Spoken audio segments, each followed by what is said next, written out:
Esta es mi historia, de cómo lo perdí, todo culpa de ese jodido juego.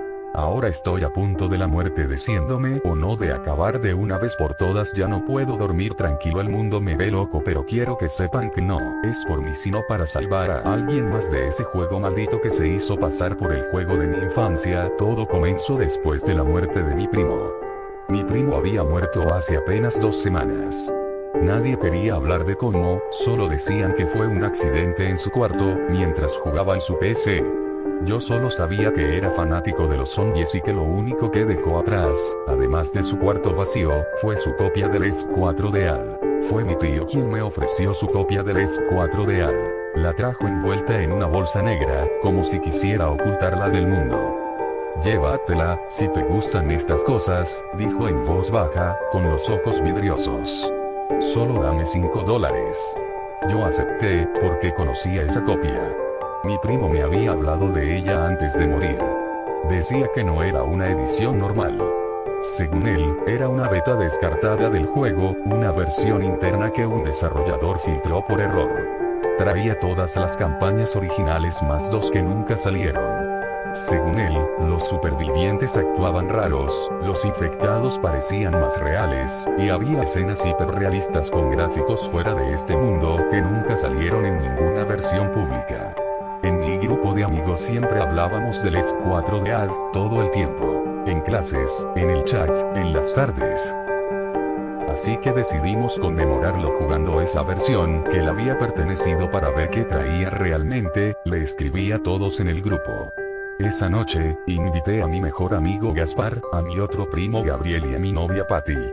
Vinieron enseguida, con bolsas de papas, bebidas y esa mezcla de miedo y curiosidad que nos mantenía muy atentos. Metí el disco en la bandeja, la pantalla se encendió y en cuanto apareció el menú, supimos que no era el mismo juego de siempre. Al pasar un rato, se escuchaban alaridos anormales, el cual no les di importancia por los zombies del menú. Revisando el menú salían las 2 campañas las cuales llamaban mucho la atención. Mientras los iconos estaban cubiertos de sangre me dirigí a la campaña más llamativa, última campaña, Nadie es inmune. En lugar de los supervivientes habituales, en la pantalla había 4 figuras infectadas. Eran los mismos personajes, pero deformes, cubiertos de heridas, con los ojos blancos y la piel desgarrada por el virus. Nos miraban desde la pantalla y, uno por uno, dijeron al unísono, con voces secas y rotas: ustedes no son inmunes. Después de esas palabras se puso en negro el cuarto. Mientras comenzó a cargar el juego no salía nada más que un extraño mensaje que decía luchen por sus vidas, pero en cuanto comenzamos a jugar, pude sentirlo. Algo raro en el ambiente. Una sensación pesada, fría, como si alguien más estuviera en la habitación, detrás de nosotros. El cuarto se puso extremadamente turbio. La temperatura descendió de golpe, y las paredes comenzaron a respirar.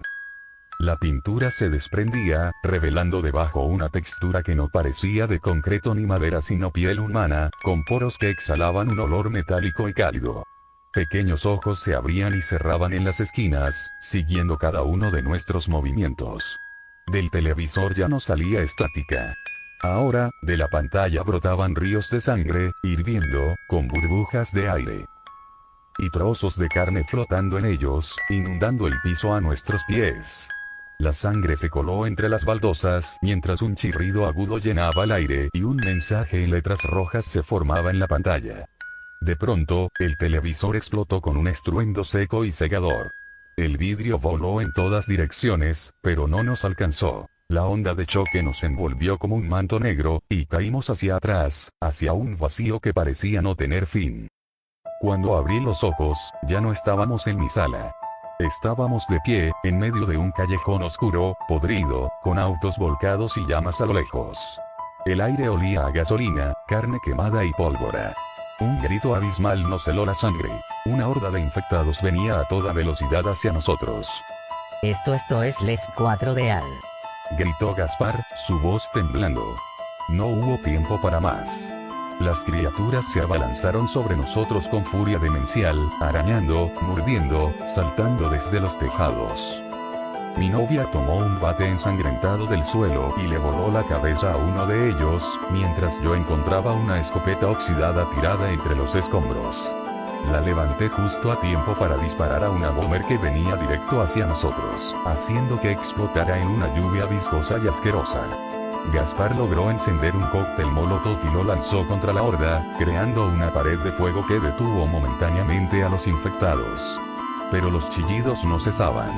Un Hunter se abalanzó sobre mí desde la oscuridad, sus garras afiladas desgarrando mi chaqueta, y con un esfuerzo sobrehumano logré empujarlo y hundir la escopeta en su pecho. Un tanque emergió entre las llamas, arrancando un automóvil y arrojándolo hacia nosotros. Logramos esquivarlo de milagro mientras las balas, que aún teníamos apenas lo hacían retroceder. La criatura rugió y cargó contra nosotros, haciendo temblar el asfalto a su paso. Sentía las manos entumecidas, los músculos al límite, los oídos zumbando. Pero una sola cosa era clara, esto no era un simple juego. Podíamos sentir el calor de las heridas, el peso del miedo, el dolor de cada golpe.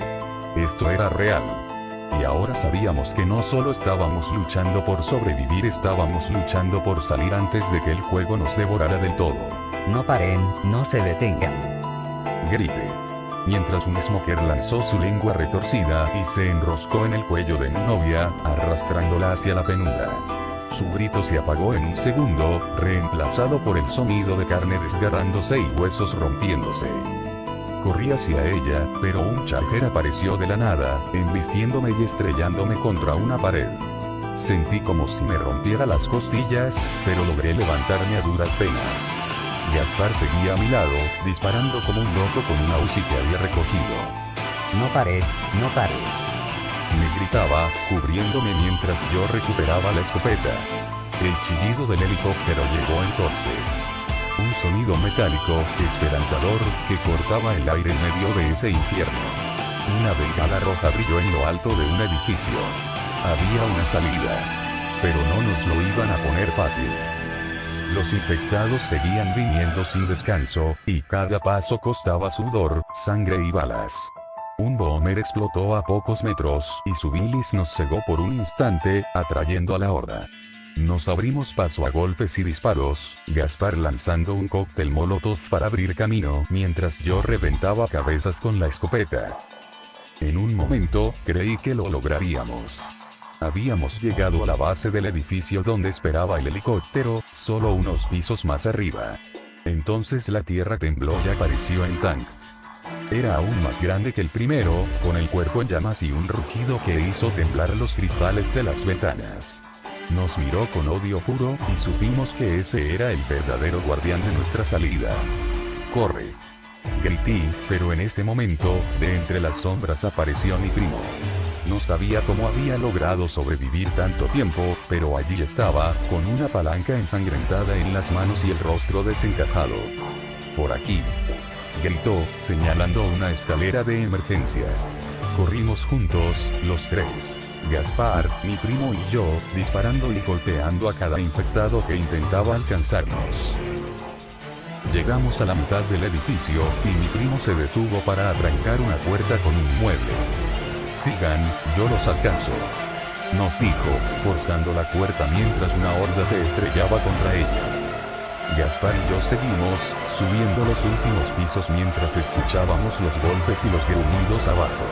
En un momento, oímos el grito de mi primo, un grito largo y terrible, seguido de un silencio espeso. Sabía que no volvería a verlo. En la azotea, ya solos, el rugido del helicóptero se hacía más fuerte, más cercano. Una bengala roja ardía en una esquina, pero detrás de nosotros, la azotea tembló y... El tanque atravesó la puerta, rugiendo con furia. Gaspar me empujó. Sigue, cabrón, no mires atrás. Gritó, mientras recargaba su Uzi y disparaba para distraerlo. El tanque lo alcanzó en un instante, y mientras luchaba con él, un Hunter se lanzó sobre Gaspar y lo derribó. Sus gritos se ahogaron en sangre mientras yo seguía corriendo, sin mirar atrás. Solo quedaba yo. La rabia me cegó, y la imagen de mi primo siendo devorado, y Gaspar siendo despedazado frente a mí, me dieron fuerzas. Encontré una ametralladora ligera tirada en el suelo, la cargué y corrí directo hacia el tanque, descargando toda la cinta de balas en su cuerpo. Las balas arrancaban trozos de su carne, hasta que cayó a mis pies con un último rugido. El helicóptero rugía sobre mi cabeza, las hélices levantaban una tormenta de polvo y ceniza, y la cuerda descendió lentamente, balanceándose sobre el infierno que quedaba abajo. Yo estaba de rodillas, con las manos ensangrentadas aferrando la ametralladora vacía, la respiración cortada, los oídos zumbando por las explosiones y los gritos que aún resonaban en la azotea. Miré a mi alrededor. El edificio estaba en llamas. Cuando el helicóptero me levantó en el aire, pensé que estaba a salvo. Pero al mirar hacia abajo vi algo que jamás olvidaré. El cuerpo sin vida de Gaspar, hundido entre los infectados siendo arrastrado y despedazado. No tuve tiempo de reaccionar y solo quería llorar. El helicóptero se perdió en la neblina del rascacielos Nomerki, pero esa visión quedó grabada en mi mente. Ahora estoy en un hospital psiquiátrico, atado a una cama, con médicos que me monitorean 24 horas como si estuviera loco.